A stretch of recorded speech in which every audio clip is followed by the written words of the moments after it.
इन अधिकारों को कोई खत्म करने की बात करे तो तुम इस वोट के जरिए उनको सत्ता से बाहर कर सकते हो।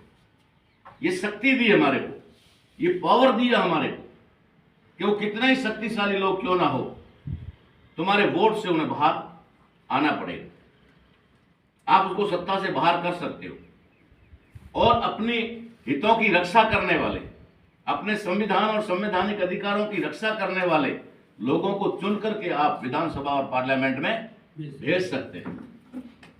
ऐसा बाबा साहब अम्बेडकर ने हमें एक हथियार दिया, एक सुरक्षा कवच दिया, एक तिजोरी दी, एक अलमारी दी। लेकिन हुआ क्या, हमारे लोगों ने उस अलमारी की कीमत नहीं समझी, उसकी वैल्यू नहीं समझी, इसलिए अलमारी मिल तो गई लेकिन उसका लॉक लगाना भूल गए। अब अलमारी में लॉक ना लगा हो तो उसका तो कोई मतलब रहता नहीं, कोई भी आएगा खोल करके ले जाएगा।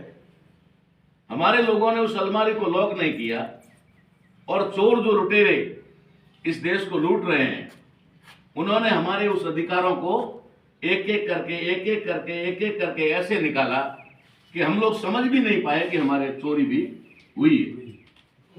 एकदम से कोई चुरा लेता, अलमारी खाली कर देता, तब तो हम समझते कि जरा लफड़ा हुआ है कुछ। लेकिन ऐसा धीरे धीरे निकाला कि आज दिन तक वो लोग समझ ही नहीं पाए और उनके 90% अधिकार समाप्त हुए। ये सब जो हुआ ये किसकी वजह से हुआ? ये सिर्फ और सिर्फ हमारे गलत मतदान की वजह से हुआ। दो शब्द हैं, आप यहां बुद्धिजीवी लोग हैं, पढ़े लिखे लोग हैं, मैं बहुत सारे अनपढ़ लोगों के बीच में मीटिंग लेता हुआ आया। अनपढ़ लोगों को उनके तरीके से मैंने समझाया, लेकिन बुद्धिजीवी वर्ग को मैं अपने तरीके से समझाता हूं। हम पढ़े लिखे लोगों की जिम्मेदारी बनती है कि अगर हम हमारे समाज को वोट बेचने से रोकें, वोट की वैल्यू उनको बताएं कि तुम्हारा वोट क्या कर सकता है, तुम्हारे वोट में क्या ताकत है।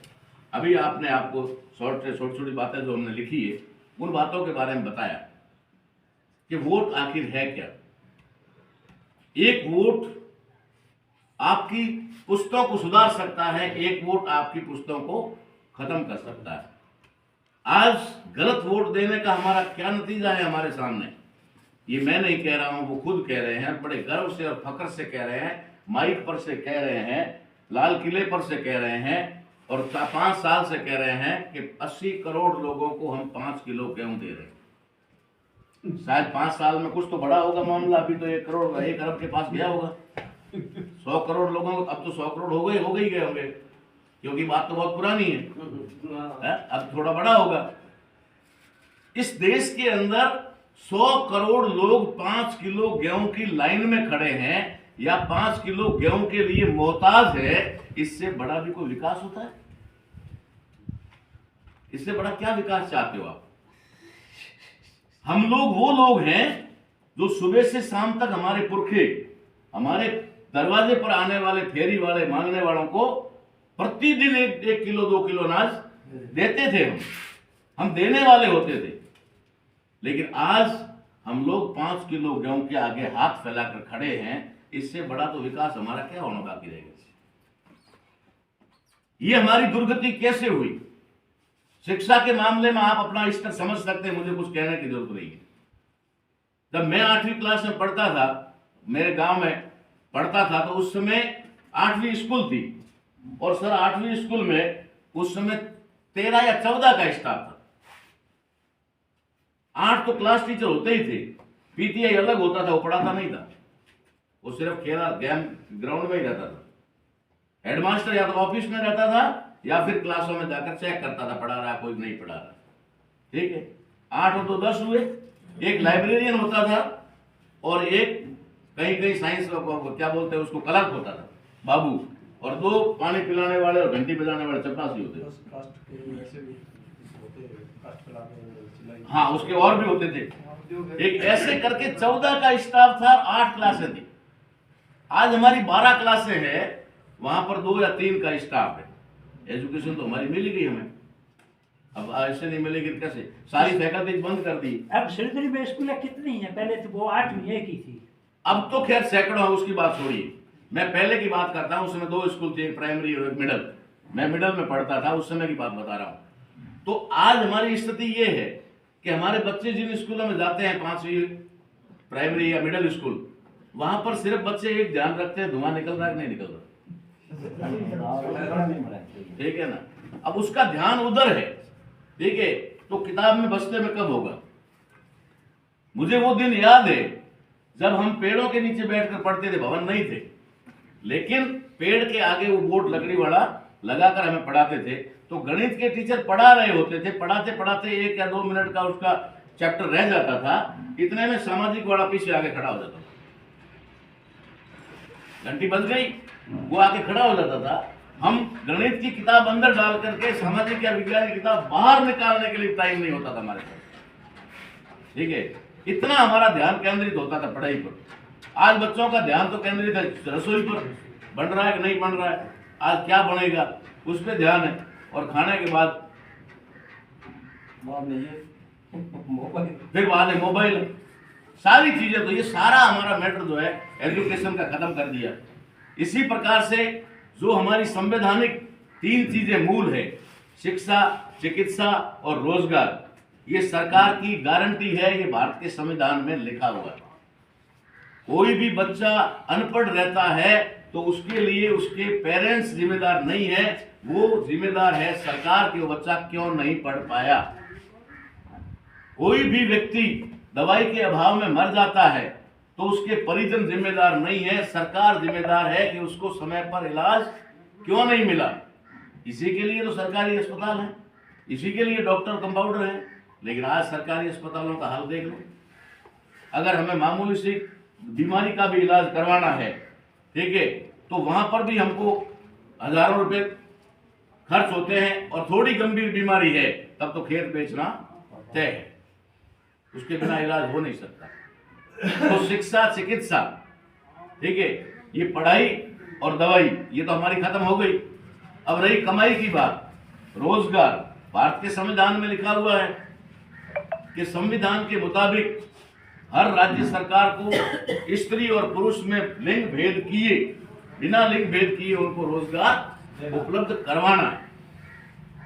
अब मैं आपको दावे के साथ कह सकता हूं ये बात, जो मैं घूम रहा हूं और देख रहा हूं, इस देश के अंदर इतने बेरोजगार लोग बैठे हुए हैं कि उन बेरोजगारों से हम मिलते हैं ना, बेरोजगारों के कई लोग तो हमने देखा गांवों के अंदर ताश खेल रहे होते हैं, ठीक है, काम नहीं है तब ताश खेल रहे। हम उनके पास जाते हैं, पैम्फलेट पकड़ाते हैं और बोलते हैं भैया थोड़ा एक मीटिंग है, ठीक है, अम्बेडकर छात्रावास में थोड़ा आ जाना। तो वो टाइम मिलेगा तो आएंगे, क्या बोलते हैं, टाइम मिलेगा तो आएंगे। फिर हम थोड़ा वापस मुड़ के आते हैं, वापस मुड़ के आके पूछते भाई साहब क्या कर रहे हो, बोलता दिखता नहीं टाइम पास कर रहे हैं। पावन है हाथ, देख नहीं रहे हो टाइम पास कर रहे हैं, और मीटिंग में आने को बोलो तो टाइम आऊगा तो आएंगे। ये बेरोजगारी का आलम है। बेरोजगारी ने इतना अपराध बढ़ा दिया है हमारे समाज में, हमारे देश के अंदर, कि आज अपराध चरम सीमा पर है। क्यों अपराध क्यों बढ़ रहा है? क्योंकि बेरोजगारी चारों तरफ है, और जो आपराधिक प्रवृत्ति में पड़ा हुआ बच्चा है उसके पास अच्छी बाइक है, स्कॉर्पियो है, गाड़ी है, सारा सोने की चैन डाला हुआ, 50,000 लाख रुपए का मोबाइल लिया हुआ, ठीक है ना, अच्छे से मजे से खाता पीता है, शाम को बियर सीयर पीता है। तो जो हमारा पढ़ा लिखा बच्चा है, ग्रेजुएट किया हुआ है, वो उसको देखता है बोलता था ये ऐसा कर रहा है, मेरे पास कुछ नहीं है, ठीक है, तो उसके नजदीक जाता है, बोलता भैया ये सब तुम कैसे कर पाते हो? बोलो वहां पे रात रो एक ऑटो टेक हवा 50,000 लेना, ठीक है, तो मन ही लेना। हाँ, घुस गया उस लाइन में, एक घंटा 2,000 रुपये ने दे दिया। इस प्रकार से अपराध की प्रवृत्ति बढ़ रही है। बेरोजगारी की वजह से आदमी की जरूरत है ना, जरूरत कभी भी खत्म नहीं होती है, जरूरतें उल्टा बढ़ती है, ठीक है, जरूरतें बढ़ रही है, और जरूरत पूरी करने के लिए उनके पास कोई रोजगार है, कोई जरिया नहीं है। तो क्या है फिर वो क्या होता है, फिर वो अपराध करता है, चोरी करता है, लूट करता है, ताले तोड़ता है, किसी की चैन चुराता है, किसी कुछ करता है। ये जो अपराध चारों तरफ फैला हुआ है, ये बेरोजगारी की वजह से फैला हुआ है। नहीं तो संविधान के अंदर प्रत्येक व्यक्ति को रोजगार देना, स्त्री पुरुष का लिंग भेद किए बिना, ये प्रावधान है, लेकिन नहीं दे पा रहे। अब हम कह सकते हैं कि काम नहीं है, और मैं गारंटी से कहता हूं भारत के अंदर छोड़िए आपकी ग्राम पंचायत के अंदर, आपकी ग्राम पंचायत के अंदर इतना काम पड़ा है कि आपके पास आदमी कम पड़ जाएंगे। आदमी कम ना पड़ जाए तो मुझे कहें, इतना काम पड़ा है कि आदमी आपको बाहर से मंगवाने पड़ सकते हैं, हायर करने पड़ सकते हैं। इतना काम आपकी पंचायत में है, इतना काम आपके देश में पड़ा हुआ है, लेकिन नहीं, करवाना नहीं है। इसलिए वो जो आए दिन हमारे अधिकारों का हनन करते हैं, अधिकारों को धीरे धीरे खत्म करते हैं। बहुत सारे अधिकार खत्म कर दिए, लगभग मेरे ख्याल से 200 से 250 अमेंडमेंट तो हो गए होंगे। कुछ लोग कुछ सामने आए, कुछ अभी उन्होंने दबा के रखे हैं, धीरे धीरे निकाल रहे हैं एक एक। इतने सारे अमेंडमेंट कर दिए उन्होंने। तो अमेंडमेंट का मतलब क्या होता है? अमेंडमेंट का मतलब होता है जो है उससे बेहतरीन, सुधार, संशोधन। हिंदी में क्या कहते हैं? संशोधन। मतलब जो है उससे थोड़ा बढ़िया, बेहतर, उसी को कहते हैं संशोधन। उन्होंने क्या किया है? संशोधन के नाम पे खत्म, निकाल दिया, बदल दिया, चेंज कर दिया। अमेंडमेंट नहीं हुआ, चेंज हुआ। ऐसे तो सैकड़ों अमेंडमेंट हो गए, सैकड़ों, जिसके अंदर हमारा सत्यानाश हो गया। लेकिन हुआ क्यों? क्योंकि हमने गलत लोगों का चयन किया, हमने सही आदमी का चयन नहीं किया, जो हमारे अधिकारों और हितों की रक्षा कर सके। ऐसे आदमी को हमने पार्लियामेंट में, विधानसभा में नहीं भेजा। क्यों नहीं भेजा? क्योंकि ये जो इलेक्शन का मामला आता है, ये 15 दिन का एक फेस्टिवल होता है, 15-20 दिन का एक फेस्टिवल होता है। ठीक है, खाओ पियो मौज करो, कहाँ पर कढ़ाई चढ़ी है, कहाँ चने सीज रहे हैं, कहाँ पर ये हो रहा है। अभी भैरव बाबा कह रहे थे गाड़ी की अगली सीट, और ये गाड़ी 15 दिन घूमो, ऐश मौज करो। ठीक है, उनको लेने नहीं जाना पड़ता, अमल वाले के घर बैठे अमल पहुंच जाता है, रोडे वाले के घर पे पहुंच जाता है, दारू वाले की पेटियां घरों में पहुंच जाती है, रातों रात एक दिन पहले पैसा घरों में पहुंच जाता है। ठीक है, सारा हो जाता है।